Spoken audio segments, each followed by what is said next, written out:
and welcome to this episode 180 of Frame and Reference. You're about to drop into a conversation between me, Kenny McMillan, and my guest Steve Collins, DP of Remember Me, which just played at Sundance.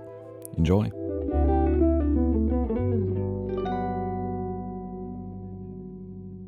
Well, I'm happy to have a conversation. I always like talking to people. I'm a teacher. I teach at Wesleyan. Oh, really? Yeah, in Connecticut. And so, I talk about production? I teach production, and screenwriting too, and some movie watching too. Wait, you teach movie watching? How to watch a movie. That's actually... I teach some courses that are kind of hybrid film studies, film production courses where we have a kind of topic that we watch movies on and we do creative projects. So I do one, I'm doing one right now called The Artist on Film, where we look at, we do a study of films that are about artists, ranging from documentaries to horror films to all the way to experimental films, musicals, all sorts, trying to kind of get at, how do you take the drama of being an artist and make it feel real and not silly to an audience, because people will really, people die for art, they cut off their ear, but for you have to make that real and feel something that the audience can participate, and just putting a painting up on the screening or a symphony will not produce that understanding of what art means to people. And so we kind of look at the different art forms and the challenges of translating different art forms to the screen, and eventually get to writing, which is really the hardest thing to translate to a screen, because there's very little physically there to work with. Paper, a lot of quill shots, long lens quill shots, contemplation, voiceover, a lot of contemplation, a lot of ripping up pages, and so we kind of look at creative solutions to kind of make the process of that art form come alive. So that's actually, I'm so happy you're a teacher. I tend to push back on the idea that people are saying attention spans are too short. Oh, TikTok, whatever. And it's like, I've watched people's TikToks. They're incredibly creative a lot of times, not all the time, obviously. But do you find that the students are suffering from whatever ailment that is? Or do you find that maybe whenever you were in film school or whatever, the kids are all right in artistically? Yeah, I mean, I don't know. I find my students, yes. I mean, I think levels of kind of ADHD and that kind of thing are probably on the rise.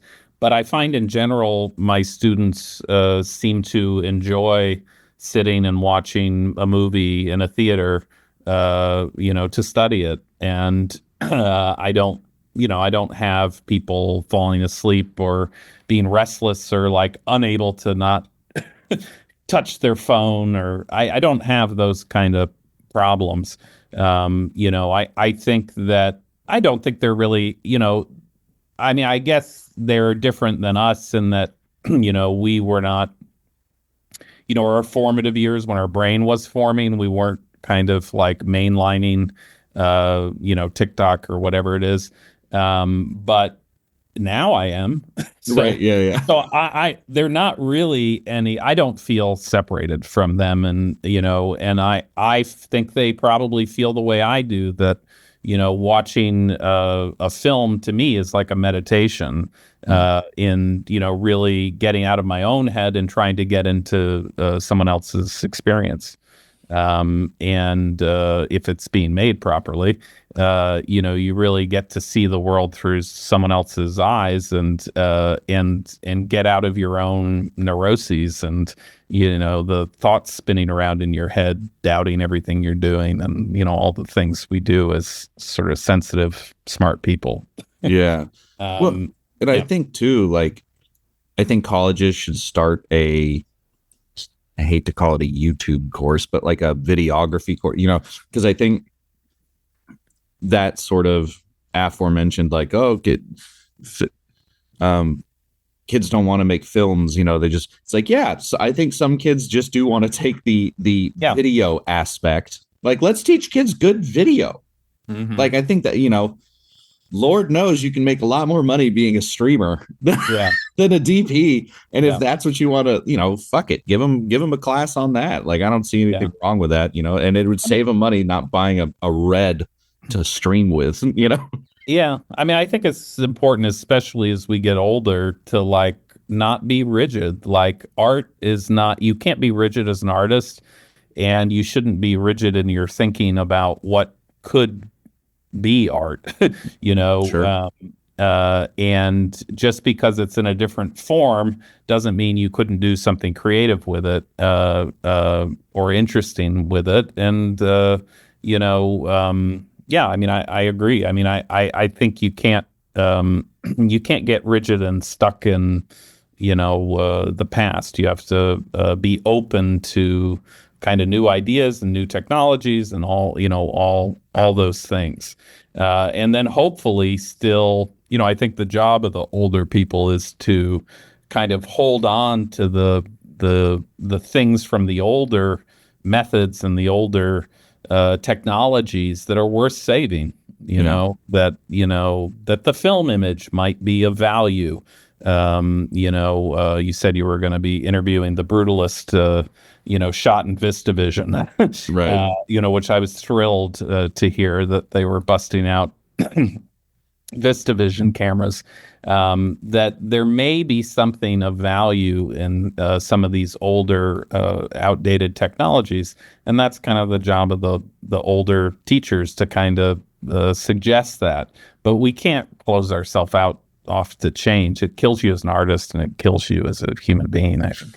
Well, and also I feel like now that we can do anything, Yeah. everything is a choice, right? Yeah. So like they're choosing to shoot VistaVision because Yeah. that says something about the art. I think that element of certainly cinematography, but just filmmaking in general, there was some things that were not a choice. Like 28 days later, the shooting on the XL1 was a choice, but if someone else did it, it would probably just be seen as an indie film. Yeah. Yeah. Like it's anything, any move you make is a choice, which I think also is potentially dangerous because anything you do happenstantially will be seen as a choice. Yes. If you're, yeah. Yeah. If you're doing things randomly. Yeah, if your audio's bad, they're like, oh, that's Yeah. an interesting choice. You're like, no, I just had bad audio. Yeah. Yeah. Have there been any films that, like I recently met a guy, he was like 22, hadn't seen The Matrix, like barely had heard of it. And I was like, what? And now I'm finally the old guy who's like, how have you not?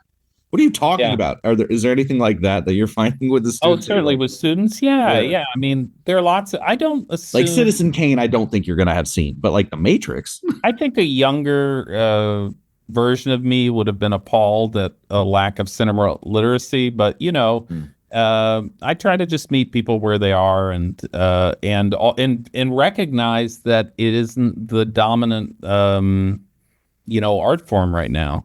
mm. And so, why should they have seen Touch of Evil? Like, and also I think growing up, now I have two kids who are one's in college, one's almost in college. You sort of get the deal. They're competing with a lot of other, uh, activities. And as what worked for me, which was falling in love when I was like 5 years old with the movies and rapidly watching everything I could, is just not for everybody. And it's also, because you can watch everything, it ironically sort of makes you watch nothing. Yeah, It sort of like overwhelms you with choice, and you end up kind of scrolling sort of mindlessly on things instead of like making a choice. And I understand that that's part of, I've seen myself do that. Sometimes I don't feel like I'm immune to these modern things. Like I see myself do that. Like, I have a night by myself. I queue up the Criterion channel, try to figure Great out what I'm. streamer. Everyone Yeah, needs to get the Criterion tried it. streamer. They're great, great. I love the service, but there are nights that I'm like fried from too much stimulus or something, or what, the same thing we're all fried by. And I don't, pick out a great classic. I instead spend my night kind of, you know, scrolling, Yeah. and yeah, I mean, it happens to us too. Well, yeah, that's one of the reasons why I like that streamer is because they curate. Like every month they're like, oh, it's whatever Kevin Smith month, or Yeah, I think they it's do a horror great month. job. I think they do a great job. They because they do a real variety. They do old Hollywood, they do foreign, they do a lot of genre, they do stuff that's more auteur focused, um, and they do a lot. And like classics of world cinema, esoteric, new art house releases. They've got a good variety, and as you said, they mix it up. Yeah. So you do feel some urge of, well, this isn't going to be on forever. I better watch it. Well, and I've said before on this podcast about like, oh, we all had the same upbringing, so this is gonna kind of be stupid. But did you grow up in a small town where like the only escape was the theater? Yeah, Yeah, yeah. exactly. Yeah, we all. Oh, I yeah. think I mean, that's like a seminal thing for not people like who got into Mayberry, film. but yeah, I grew up in Schenectady, New York, which wasn't a big cultural center or anything. And I mean, even if you were in a large or town, I mean, we had limited access to the world, like something like Saturday Night Live or Monty Python. These were like little portals into a sort of alternative, non-mainstream kind of way of seeing things. And you didn't get a lot of these Yeah. little opportunities to see things, see the world a different way, maybe. And so I was very attracted to those things, and movies. My taste really was very varied. I wanted to watch everything, and it was for me a portal into like what the world was like, and and it's not like, I mean, I could have gone into the city, I guess, but when you're young, you don't even drive. Like, I mean, this is what you got. You're sort of in your town. So I Yeah. don't even think the town has to be like Mayberry or some like really like remote place. It's like a lot of people grow up in a place that isn't the hub of culture, Right. you know. And so movies are a kind of way into that, and yeah, and I think today you have a lot of other things that are also a way into that. Well, and you're so, like, you're so right because like when I think of things that when I was younger that I used to watch that were those cultural touchstones, they weren't even films every time. It would be like Top Gear. Like Mhm. you'd find episodes of Top Gear because we didn't have BBC, obviously. So you just find them online or whatever. And it felt like a little, or like, I know anime is super popular right now, but back in the early 2000s, it Yeah, was it was incredibly difficult to find. And you'd download it and it felt like a little secret. You're like, oh, I got a window in it. And now it's like you can just bring up TikTok or Blue Sky or whatever and talk to someone from across the pond, no problem. And I do wonder if that's like kind of hindering our curiosity because everything is so available. And I don't mean everything, I mean people, yeah. like cultures, not everything Well, or yeah, I not mean, things. I think what happens is that, with speed is not the best always. Speed and instant accessibility doesn't always encourage uh, deliberation and kind of soaking into something. Mm. The way like, I think a lot of music, I mean, record stores are kind of coming back, but like, I was a big music fan, and really soaking into an environment that is built around, I mean, like video stores, which, we all grew up with Right. and really loved, like an environment that's really about movie love or music love or something if there is no environment, if the environment is just your phone or the computer, it is a different kind of experience. But I'm always heartened when I talk to my students or my own kids about what they're excited about going to see at the movies, what bands they want to see live, people want live experience and theatrical experience, or that they're going to the city to see a Broadway show. It's like these things aren't going to go away, but they obviously, as everyone says, the business model for how to make them profitably has gotten messed up, and people are frightened about it Yeah. or cautious about it. Well, and it's something that I've read a lot of kind of articles about, I suppose, being the death of the scene, right? Like, because just as you said, it reminds me of like sleep hygiene. You know how they say when you go to bed, you shouldn't bring your phone, you shouldn't do anything in Yeah. your bed besides sleep, because that you need to train your brain that sleep is what happens when you go to bed. Yeah. Uh, I kind of feel like the same is true with, as you're saying, like if the phone is the portal to everything, Yeah. how do you train your brain to get excited about a film or reading or whatever, if it's all here, contacting your loved ones, if it's all in the same thing? Yeah. We don't go to malls, you don't go to the video store, your brain doesn't silo out these experiences. They're all coming into one place, and that's an interesting thought. Yeah. I mean, I think that I hope that, the one good thing about the current generation, not the one good thing, There's I'm only talking one. about my own children, Yeah. but like one of the good things about the new generation is that they're much more comfortable talking about mental health. Yeah, It yeah, yeah. wasn't something that I ever consider. I wasn't having as a teenager. Well, not serious problems, but I certainly was experiencing the sort of ups and downs of hormonal, teenagehood. The Uh, worst thing was hearing like someone would be going through something in my high school. And I went to a very small high school. There was only yeah. 80 people in the whole school. And someone would be crashing out, and you just look at your friend, and they'd go, well, I'm not his mom. Yeah. There was no support group. Yeah. Yeah. It was not great. Yeah, and I do think that that is different. At least I've seen amongst my students, but also my kids. And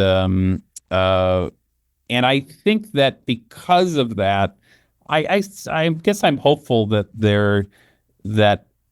because they really understand that and have been told by their teachers and by their by all the articles that this way of communicating in the world is increasing their anxiety, essentially all this dopamine that you're getting from scrolling and all that, that they will figure out how to self-correct, and that includes us because we are being affected by it too, that we will understand, like, I want to go out and put my phone away.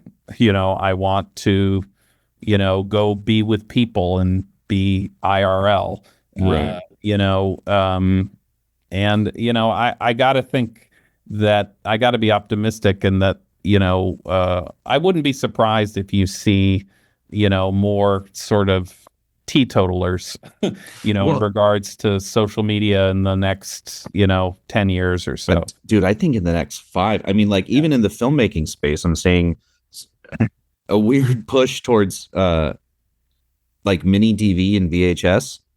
Like Mhm. kids are snatching. If you go on eBay and try to look for just like handy cams, they're like Mhm. hundreds of dollars now. It's like, just Mhm. ask someone older than 30. I Yeah. guarantee you they've got 5 in the closet. You can have it. Yeah. Yeah. Same thing with like they're bringing at bars. I see people with just like pocket cameras, I Yeah. guess they call them digicams, but separate from the phone. They want to take photos separate from the phone now. And it's Yeah. outside of film pop, how like film got really popular over the past like 20 years, like film Mhm. photography.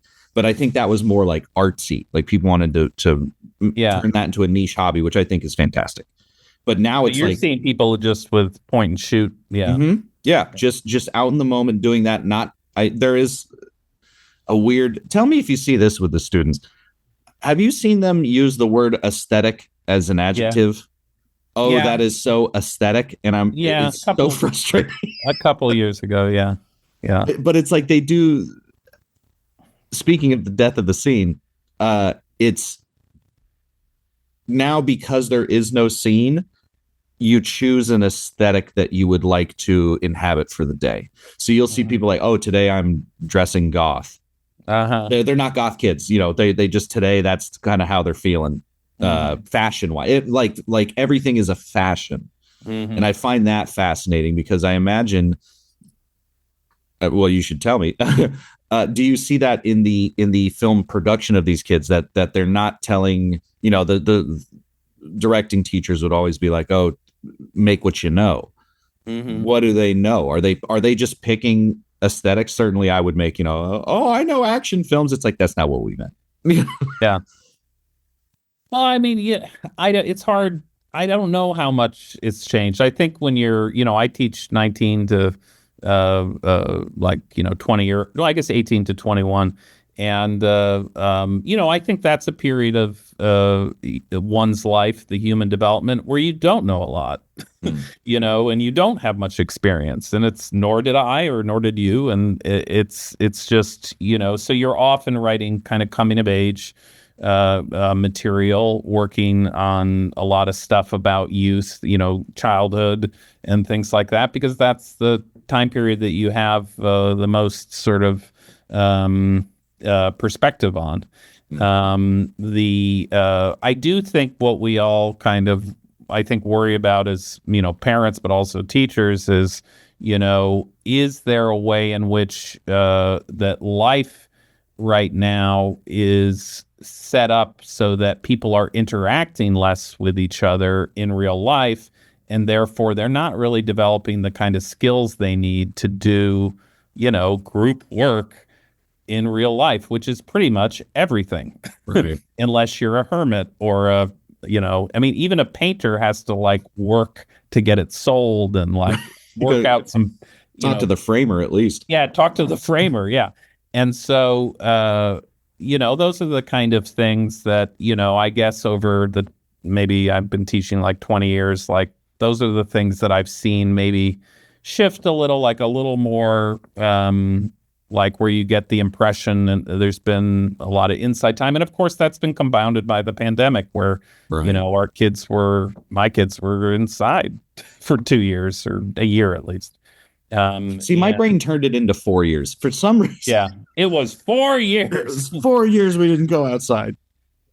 But I don't know, humans are a resilient bunch, and we adapt. And I think the fundamentals of like the stories that they want to tell and stuff, that never changes to be, what they are. They're about the things that hurt and bother them and how to process them, and how But to, that's great storytelling. We didn't do yes, that. We would grab paintball yes. guns and do jackass stunts. Like, Oh yeah, yeah. I was not a in touch with myself Well, yeah, we child. get It's that too, and there's a place for that. And as I try to teach, like, you know, movie experience. See, I love movies so much. They're I mean, half my life. yeah, I mean, just is like in the movie theater, and like I do preach that movie experience counts.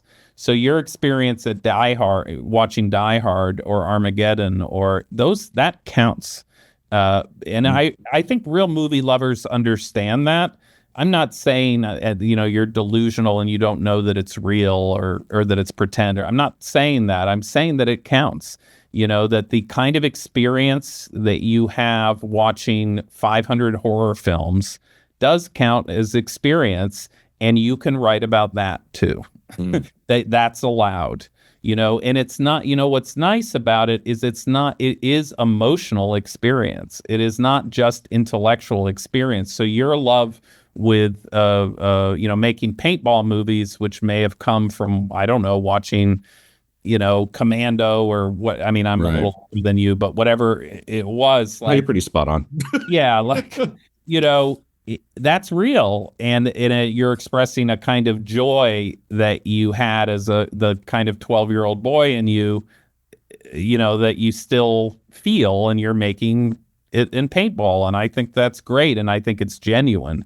It would be much worse for you to, at that age, I would never encourage somebody to like, no, I want you to talk about your depression, you know, like, but I'm not depressed, you know. Yes, you are. Yeah, you write from the experience and the things that you're drawn to. And if that's doing a genre piece, because that's something you're in love with, that can mean as much to an audience that has to watch it if it's genuine than a movie about a breakup or something very personal, or Right.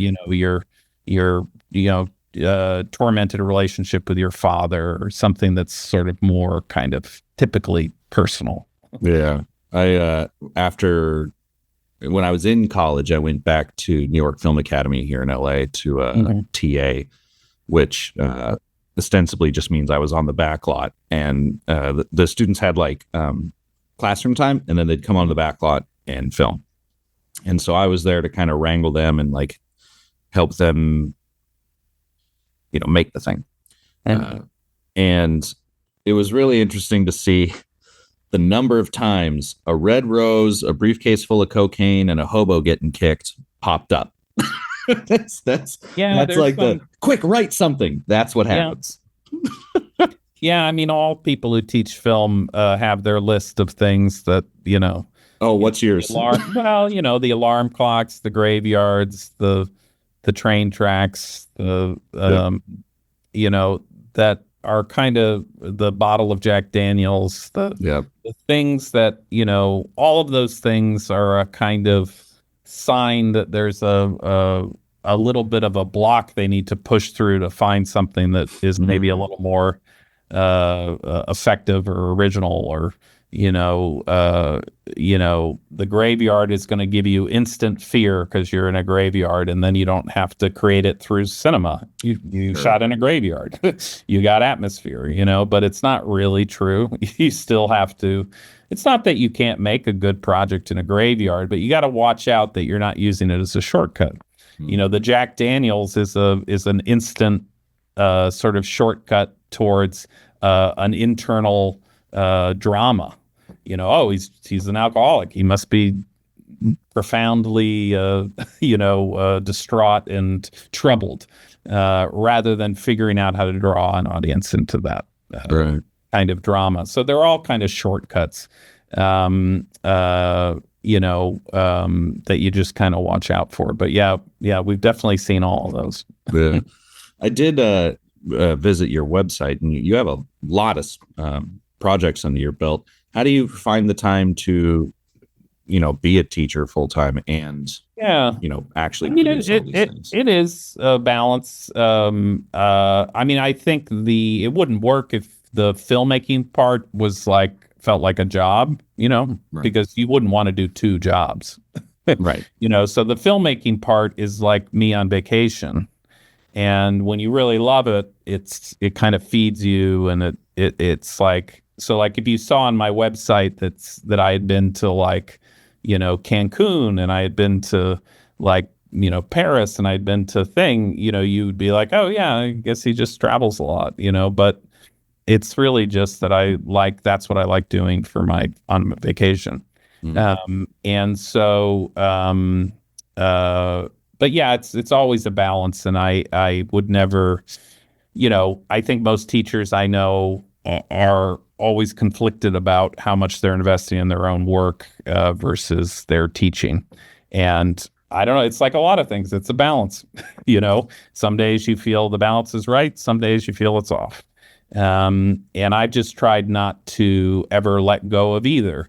You have an obligation. I just feel an obligation to the students. You don't want to let them down. I don't want to be a figure in their life that like phoned it in, because most of us have had a teacher that phoned it in. And, it's very disrespectful to them as humans. Not even talking about like commerce, like that they're paying to be there. Like it's just disrespectful as another human being to say you're not worth my time. Right. And so I try not to let them down. But I do try to, you have to have boundaries about how much you're able to give. to be able to still focus on your own stuff, and make sure. And the nice thing about teaching, for anybody who's like a creator, who's considering it, is that if you're teaching at the university level, there is a ton of vacation time. Yeah, A lot of those true. projects you see were done on spring break, which is 2 weeks for us. And I've done features where I've done a ton of shorts, but I've done 4 features, and only 2 of them were shot during the regular school year. Mm, So not even taking a sabbatical. The other two, or sorry, one of them was, actually taking a sabbatical and leaving school and doing it and then coming back. But the other two were done by just planning it out so that you shoot a week on this break, you shoot 2 weeks on this break, you shoot a week there, and then shoot 2 weeks over the summer or whatever, which is right. not always a practical way to make a movie. But if that, you can schedule something, it's if you decide that's your limitation, then you just make it work.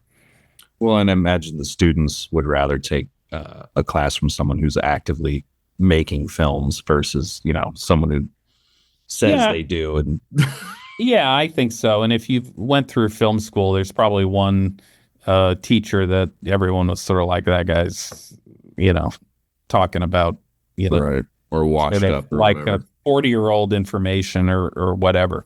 Yeah, I don't. You This is do. the DVX 100. Yes, yes, or older. Yeah, and I do.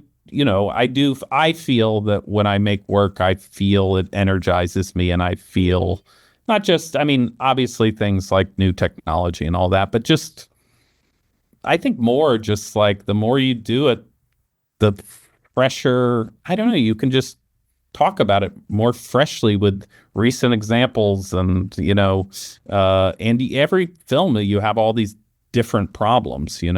There's never really been a film that didn't have a problem Right. like when you're making it. And so you have all these new problem sets that you've hopefully solved.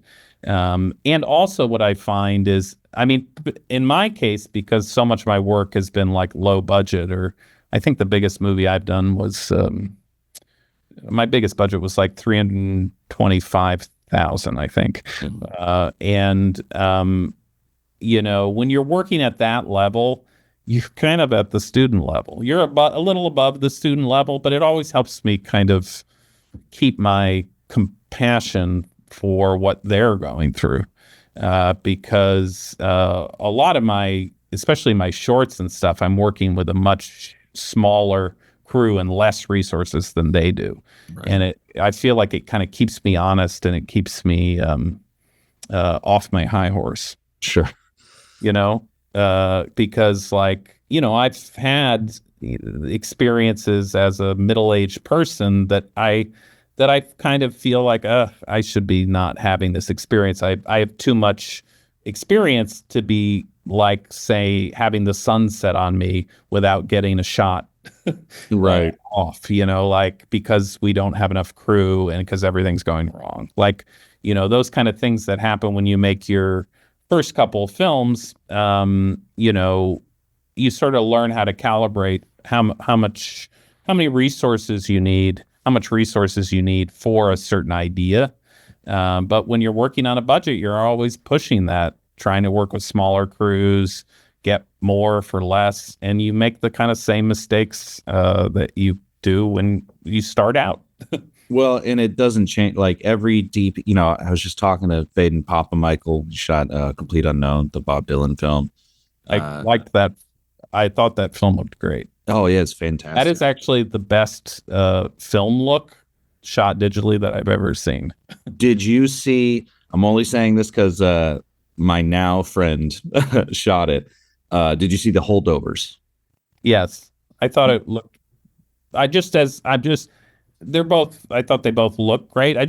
When I saw that was shot digitally, I was like, wow, they really did good work on that. I The will say, colorist, and I know they passed it through and yeah, they did a did the film film out. out and Yeah, and I was like, that had great texture to it, and it yeah, didn't feel a lot of the kind of sort of like grades they put on with grain, I don't know, they look fakey to It's me. just an overlay. Yeah, it's like an overlay, and I thought that film looked great, Yeah. and I really thought that I really felt.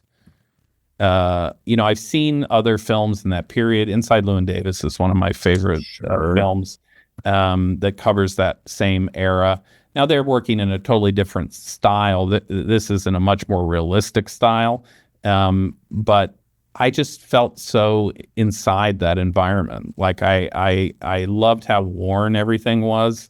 How I get so tired of like really crisp period looks, where everyone's hair is perfect and all the cars are Right. brand new.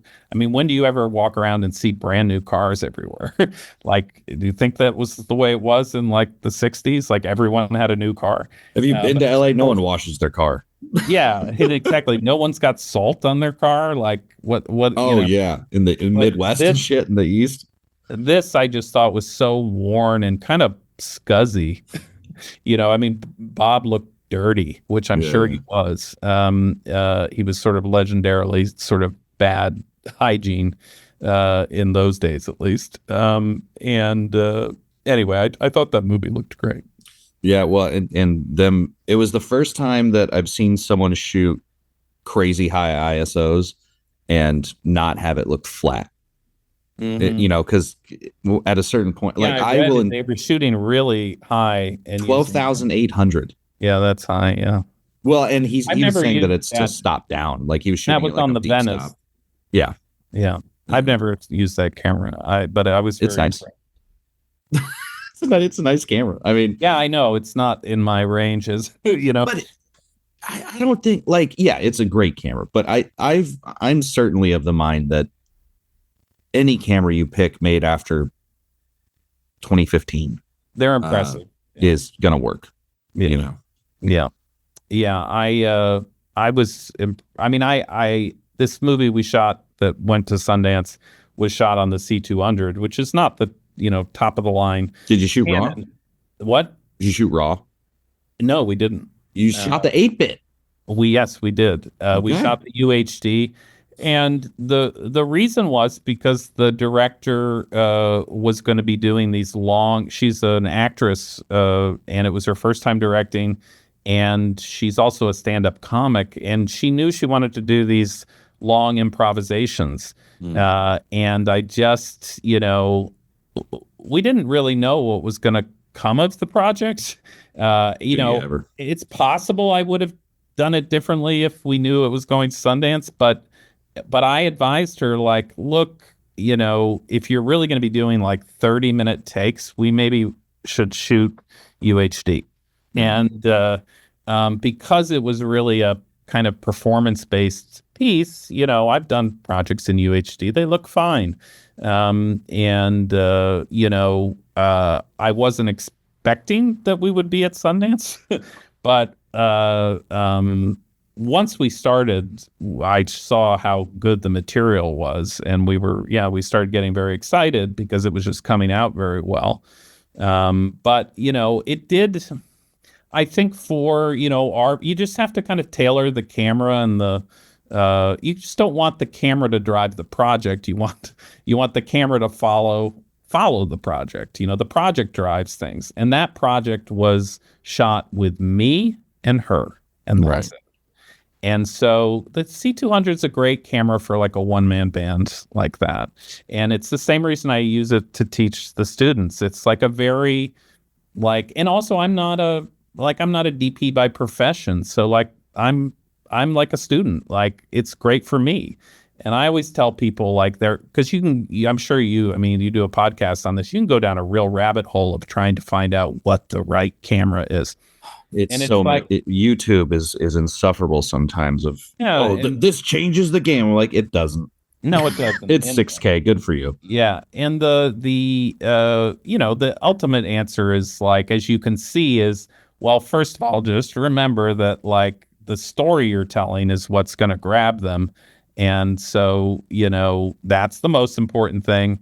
And then your comfort with the camera is probably the most Yeah. The second most important, your personal comfort, how much you've used it, and how sort of, how easy you find it to, get all through all the menus, and like how comfortable you are with it. And that's, for the C200, I had shot a documentary feature where I was a one-man band on that. And I was just very comfortable with that camera. And because, and I like what it does without a lot of color correction. And at that point, I didn't know if we were going to be doing a color session or not. We didn't really know. We ended up doing it, but I didn't know. And I think I really like, I mean, this is just for teaching, but like having the option of doing raw or, with the CFast cards or UHD that is a great feature, because it gives your camera some like versatility. Like you have a bigger project, you can do this and, and you can go up. I love that about that camera. Yeah. But I shot something recently with the C70, which I just thought was an adorable camera. Like adorable. I loved it. And we shot that one raw and with some good lenses. And I was just like, that was a two-man band setup. And I just thought we got a lot for a very affordable camera.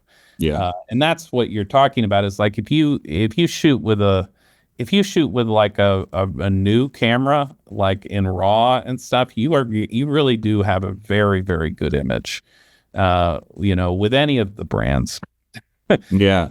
But I mean, yeah, I've gotten used to Canon, so I do that. But like, whether it's Sony or Panasonic or whatever, like, yeah. these cameras have gotten very good. As you know, you talk about it every week, I'm sure. Well, I've started so I actually shoot Canon. This is a C100 Mark II, and then because that was like one of the first ones I got back in 2015, and then I have a C70 and a C500 Mark II. Oh, So that's like my if you hire me package. These days there's a little bit more like renting external cameras for whatever gig, but if it's something where the client doesn't know, they can never know. You could tell them it's Alexa, you could tell them it's Venice, no one knows. And it comes down to lensing a lot of, like, I think, well, you say, oh, the reason I brought up Faden was just like, even on that, it's always budget. I think that was the earlier thing, which is like, no matter what film you're on, it's always the budget is gonna hit you. But in terms of camera selection, I think like that should be the first thing that you're willing to downgrade, as long as the hardware fits your needs.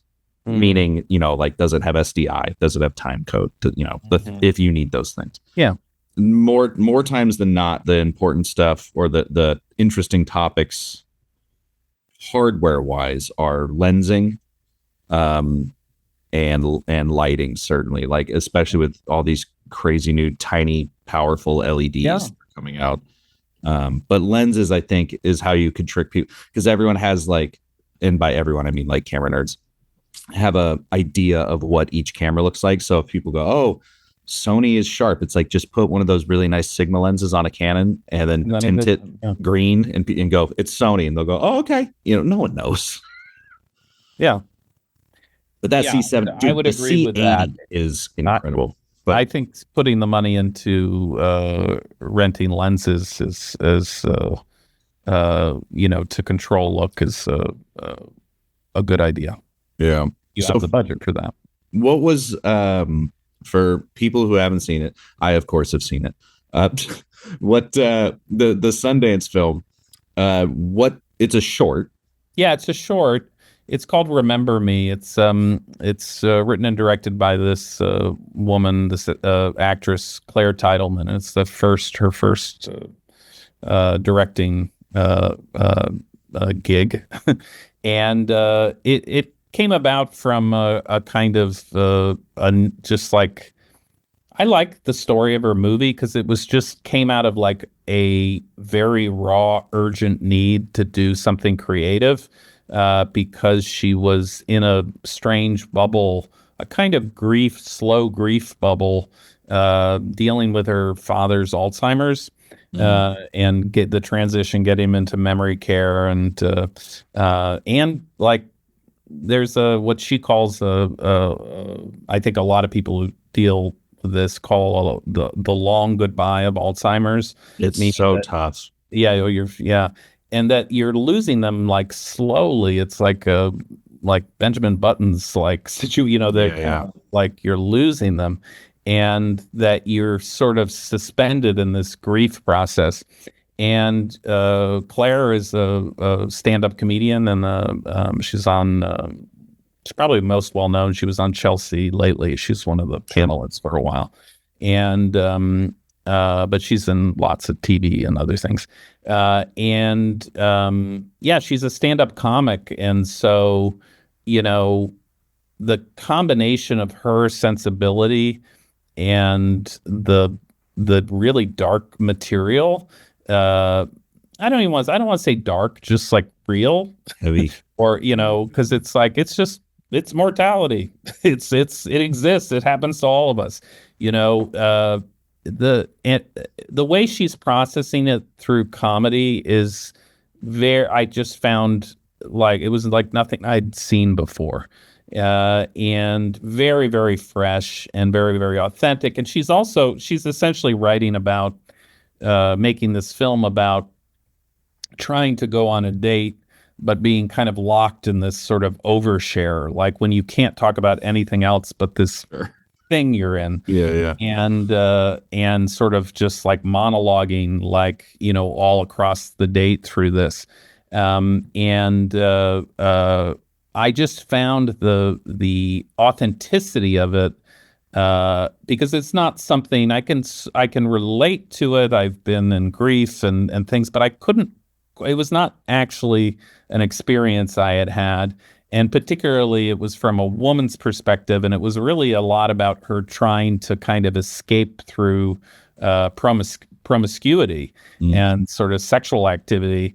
And that was something I certainly had not experienced.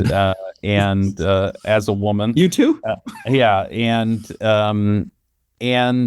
it was just one of those things, that was like it was happening in front of me as we were making it, and yet it was like one of those great experiences you have at the movies where you're able to you get another experience of another human being that is not yours, but you can relate to, but is not your experience.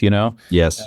It's not unrelatable. That's the director's job, to make it relatable to you so that you can understand it and feel it and experience it. But makes the world feel a little less lonely, and done in a way that I had never seen before. It's the very unique, her voice, the combination of humor and sort of dark topics of mortality, spirituality, and I guess promiscuity. Sure. I don't know if that's a dark topic. No, I mean it's certainly But your perspective, it could be a very light and fun yeah, topic. depending on how the date goes. Yeah, and yeah, so it was a very unusual project, and I don't know, your show, I'm sure you interview a lot of people with very large projects, and this is, I guess, a counterexample of something that is really, really bare bones. And I think it's a nice success story, certainly one that I'll tell my students, of a very bare bones effect, or sorry, bare bones crew and process and production that was the right size for a story that was so urgent that it just like boiled off the screen, it just like floated, on the screen. And when people ask, yeah, how do I get my film noticed? I mean, the biggest thing I would say is like, do you have something that you have to get out of you? Yep. Because you have to be honest. If you don't, then that's the problem. And it's okay to not have something that you have to get out of you, because she was in pain. You Yeah. know, that's why it had to get out of her. And that's not fun, you know, but it does make for like great music. It can make for something that you feel, my God, this is human experience I'm watching. And I relate to this because I've been in pain and I've wanted to escape and, you know, that kind of thing. And so, you know, that to me is the story beyond the gear. You Sure. know, the that's the important part. The gear part of it is, you know, the Canon C200 is a good one-man band camera where if it's just me, I can plug in my mic, I can put it on a C stand, I can plug in a lav, I can mount the lav without extra sort of caging or anything to the camera. All the controls are very accessible. It's a lightweight camera, you know, Yeah. and it shoots at a high enough. It's not one of these super ISO cameras like the FX3 or You only need about 16, maybe 3200. well, that's I agree with that, and I am not I'm not. I think there was one shot that I went up to 1600, and I think I shoot at 400 usually. yeah, but I'm not I'm not a purist in the sense that I will go over 850 if you know if that's the if it's Yeah. needed because Well, I've seen the product in the end is it's fine. It's like, you know, like people pay to put a little noise and things. You know, yeah, it's okay, you know, and if that's what's required, then we'll do that. I mean, it just obviously depends on what the project is, but this is a very lo-fi project, and you know, the more you do this, you sort of you just realize what for each project where you have to put the priority, yeah. you know, and because you're always making little compromises. And, you know, if I had my druthers, I would resurrect Technicolor and, you know, have them reprint the film stock. I want to And shoot 3 cameras. yeah, yeah, and give me a Technicolor and like give me a color consult. I mean, that's if that I would probably shoot everything like that because that's Yeah. what my eyeballs like, you know. But you know, you have financial constraints and you have to prioritize what is the best tool to get across the bulk of the meaning of the film. That in this case, I was serving a director whose gift was really performance. Yeah. It's not that we didn't pay attention to composition. She was very rigorous, especially for a first-time director, in choosing her frames. Um, uh, but the primary effect of the movie is coming through her improvisation, and she's extremely gifted and compelling on screen. Like you don't want to look away. And so, you know, the tool I was using, I thought was perfect for the job. You know, that, and I own, well, I don't own it, but I teach, so I have Right. one. Yeah. Yeah. Well, and to your point about, you know, you need to get it out. I don't teach anymore necessarily, but I write for this website called Pro Video Coalition and on like Reddit and YouTube. I try to still take an education or be an educator to a degree. And that's the main thing, especially on Reddit, that I keep like DPs who want to start shooting. They're like, what do I, you know, they they know they like cameras, they know they like video, they know they like movies, so they don't realize that cinematographer is more of a servant job than a Mm-hmm. you know they don't realize that In an they're auteur position. yeah, or they want to be a director or whatever. But that's my always my main thing is like, what story do you have to tell right now? Because it doesn't matter what camera you pick if that'll make you good. Yeah. And I did want to ask, what was the road to Sundance like? Because I think it's so I hesitate to put inspirational on your shoulders, but you know, it's you shot 8-bit on a prosumer camera, normally you and one other person, right? Mm-hmm. Anyone can do that. Well, and the other person was the actress. So Right. really just me and a one by one light panel, and that's it. One light? I had two light panels. Okay, fair. Were they like nice ones or like the No, Amazon, you know? no, I mean they were those one by one light like kit lights. They have a little crappy stands. Yep. I know exactly what you're. They the have the barn break doors on it for no easily. reason. Yeah, Yep. but they're fine for what we needed, and and I like using them because I'm not a cinematographer in that way. The stuff that I've shot, I've really used very simple lighting. If I want to really use light as a storytelling tool, I would be working with a different cinematographer than Sure. me. Yeah. Yeah. But the kind of DP that I am when I'm working on my own stuff or working with really close friends like Claire, that is a way of making films, and there's a kind of intimacy to that, and where you're like, we're going to focus on these things, not these things. And so a camera like the C200 is good. I mean, you wouldn't be able to make that kind of film with a Technicolor camera from 1950. Right. Like you can't just like do that with that kind of film. Like just take it out and by yourself, or you couldn't really. I mean, I guess you could maybe do that with an RA Alexa or something, but I wouldn't like just operate that on my own. It's not built to be operated on your own. Yeah, and so so this is helpful, and I always like you want to make sure that whatever kind of sacrifices you're making in terms of or let's just say choices you're making in terms of camera or any kind of the gear, that you just want to make sure that the project you've chosen isn't going to be hurt by those, but that like it's appropriate for the project you've chosen. And I think the kind of intimacy and the performance based quality of it, that it's not creating most of its meaning through, a very delicate sort of balance of light and shadow or the use of color, that it's really creating meaning through composition and performance, and then any kind of blocking we're doing and cutting. And for those things, then you realize, no, this camera is perfect for this. Yeah.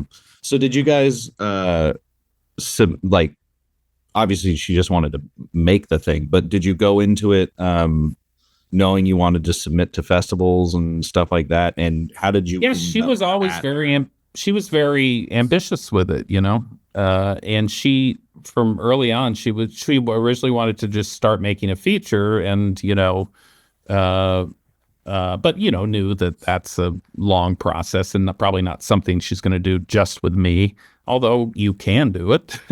And so we decided to work out this short, and she had a script, and then but from that script did a lot of improvisation, more than I've ever done with anyone. well as the Uh, writer and director, I guess, she's yeah, writing on the and I spot didn't, really. she's directing, so like I'm not really doing anything in terms of directing, or even though she's acting and writing, I'm just sort of clapping if it's good, Right. and I guess being a sounding board about things. But she kind of she had it in her head, like what she wanted to cover and what she wanted to get out. And I think I just go back to like she had a kind of urgent. It was sort of more like watching an exorcism. It was damn. Yeah, I mean, I know, but like it went No, yeah, that's exciting. Like yeah, it to went be through able to see that. comedy, but it also went through tears. We didn't end up shooting she got down to some stuff where there was like, got very emotional, and, just me and her in the room and her really going through some stuff that we didn't end up using in the film. But, you can sort of still, when you see it all cut together, I can see that she's been through something, Mhm. even though you don't see the tears and the thing. I can see that you get the sense this woman is going through something. Uh, um, and anyway, it's not really the way I usually work. I'm more strictly scripted. I have done some improvisation with actors, but I tend to write very kind of scripted and be kind of cranky when they change the lines. And so it's much more like I did a feature documentary. It was Sure. much more like that, where you're going with the flow. Uh, you know, um, I guess the only thing difference is in documentary, the stuff that I've done has been verite, and you really don't. You have a much, yeah, you have a more fluid sense of composition, and you really have to follow. You don't know where the subject's going, and there's a different. In this, we had. It was an interesting combination she chose of very instinctively, I think, of rigid compositions and totally unrigid performance. Like, what's the opposite? Fluid. Yeah. Fluid performance, like very like stream of consciousness type performance. And the mix is, I find, compelling and holds you. Yeah. Did you guys end up going to uh the festival? Yeah, we both went. Uh, yeah, we both went to the festival. And I just got back. And It was great. The film went over very well at the premiere. And it means a lot. You don't make these things to just like put them on the shelf. It means a lot to her and to me to an extent that this little thing we did at my house in 4 days with just the two of us was able to, reach this 500 seat auditorium, and like really like people were laughing at every single thing. And it wasn't, sometimes you get sometimes at a kind of, I don't know, overeducated audience, you get kind of the, I don't know, like ironic laugh or something like ha ha ha. Right. But this was like a genuine like laugh that still understood. I still felt the film and felt the kind of the pathos of the film. Yeah. And so it was the right laugh. I produce Oh. a stand-up show in LA, and the, I think this is more what you're talking about with the ironic laugh is like stand-ups will be in the back and someone will be killing on stage and they will just be standing there going, like, it'll be the funniest thing I've ever heard. Yeah. And the old heads will be standing there going, that was hilarious. Yeah. That was the best joke I've ever heard. Yeah. Wow. Can't believe it. Yeah. It's like because they're just intellectualizing the entire thing. Intellectually distanced from experiencing the film. This was Right. not that audience. They really embraced it, and and she's talking now with she met various people interested in kind of showing it elsewhere, and she's also been talking with people about producing it and turning it into a feature. And so I think she's gotten what she wanted out of the experience. So it's I think it was good for her. I mean, it's easy. Sundance is something that it's very difficult to get in, and it's easy to kind of I don't know, hate on it for they're not choosing the right things or anything. But I think those are just sour when grapes. when the thing is, it is when you're in, it is they are very focused on making it a beneficial experience for the filmmaker. Yeah. And so it's, you know, uh, I think it would be nice, I guess, if there were multiple festivals that were at that level in North America, but they're not. Yeah. Because how are you going to get the industry to all coalesce, 5 times a year, when they're already going to Cannes and Berlin and, maybe Rotterdam, Ramage or whatever. like, in Toronto, like you're not going to, uh, how many times can you get the whole industry to show up? Well, but also, I mean, like my buddy made a documentary and he took it to a bunch of different festivals, but I think it ended up getting distribution. It ended up on MSNBC, like the channel, not even the streamer, and then it went on the Peacock or whatever. I think at the Ojai Film Festival. Mhm. It doesn't have to be Sundance to get noticed. People are still going. I always encourage people, like, whatever your local festival is. I mean, granted, if it's your local like town festival, do it anyway. You might not get noticed there, but that's step one. Then use that to try to bounce up to something slightly more regional, and then it might take off. Yes, I'd agree. I mean, I do think from my, I've been going to festivals, since the 90s and with stuff, and, you know, my experience is the thing I've gotten most out of them has been meeting my peers Yep. and Yep. making creative relationships with them. That is, I think the longer you're in it, you realize how priceless that is. Maybe when you first start out, it happens really quickly. Maybe you're in a school environment where there are lots of creative people about.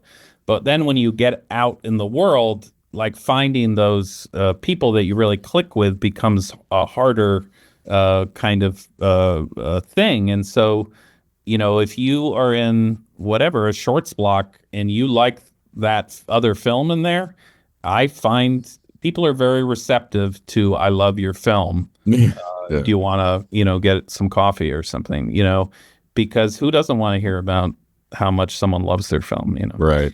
And the thing is, films do reflect the person, and so you really are saying, like, if it is a film that is a personal film that is reflecting who they are, their sensibility, essentially their soul, like, you're telling them, like, like, I like you.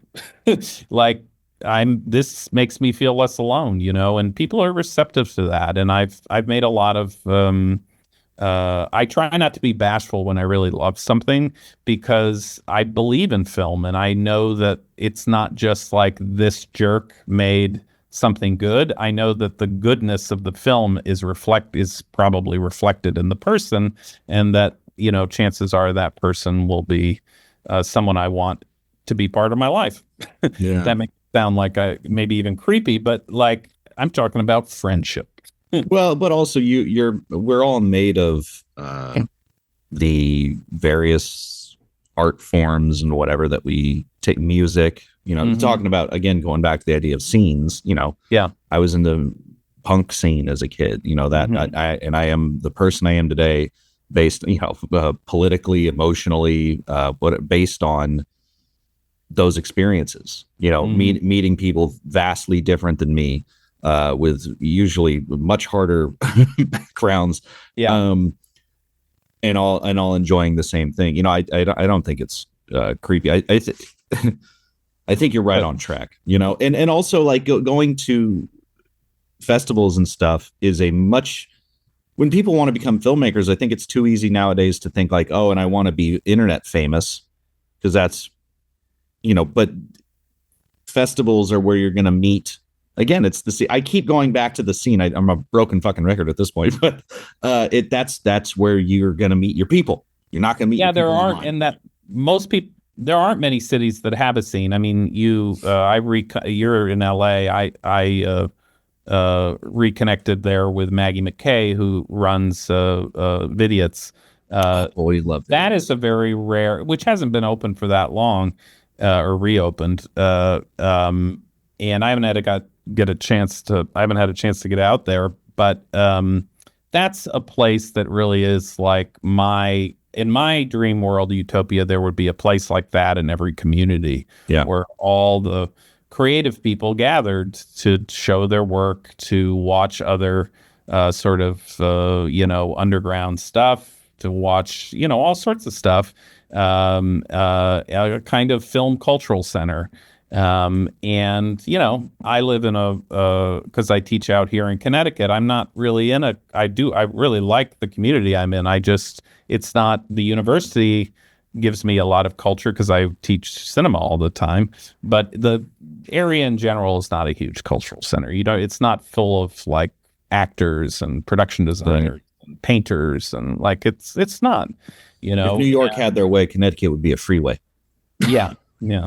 And so, I do think things like Vidiots, and when I lived in Austin, there was the Austin Film Society, and like, there are cities that have these hubs, and I think they're really important, because especially for film, which is such a communal art form. Yeah. You know? Well, the hour has flown by. Oh, But wonderful. yeah, it is wonderful. But It's wonderful that it flew by, not that it's over. yeah, but it was lovely talking to you, and I hope that your students are proud of you, because Lord knows, it's one thing to do the work, it's another thing to have it praised and recognized, and then I'm sure that feels very special. Yeah, I have no idea. They should I be. don't know. Have I them think, listen to this and tell them I'm I sort of want them to be used proud. to, I'm now in the age where I'm like their dad, their dad's age. So like, I don't know that they're proud of me. I think they're probably just, they're more likely to be embarrassed by me than proud of me. Sure. Yeah. Isn't that every like rock star who does like an interview? They're like, oh, they don't like my music. They don't. Yeah, like I don't really expect that from them. I wouldn't expect it from my kids, and I don't expect it from my students. Sure. They're very, they're into their time, as they should be. You should start a TikTok and just start doing dances and really Doing funk them up. dances, Yeah. get relevant. Yeah. Well, like I said, man, it was really great talking to you. Congrats on your success, and I'm keep teaching, because Lord knows we need people like you teaching. Thank you, Kenny, and have a great day. You too, brother. All right, bye bye. Take care. Frame and Reference is an Albot production, produced and edited by me, Kenny McMillan. If you'd like to support the podcast directly, you can do so by going to frameandrefpod.com and clicking on the Patreon button. It's always appreciated, and as always, thanks for listening.